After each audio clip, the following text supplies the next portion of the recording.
There are multiple villages जो आमर गोटे डिस्ट्रिक्ट कमिटी थाए जो इलेक्ट्रिफिकेशन प्रपोजल्स अप्रूव करे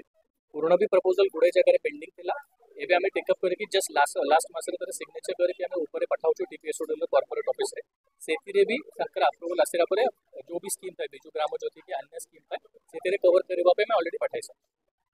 आज्ञा मो ना हूँ नरेगंजका आम आसलु किंतु आमर गाँ बसिके 5 वर्ष हो गला कि पर्यंत आम गाँव में करेन्ट ना से आम 4 थर देलु आज आज तो 5 थर हो गला किंतु ग्रीवेन्स आम करेन्ट देवाई आसलु से आम देवाक आसलु से आम केते थर आम रिक्वेस्ट करुचु करेन्ट आम गाँव को देना।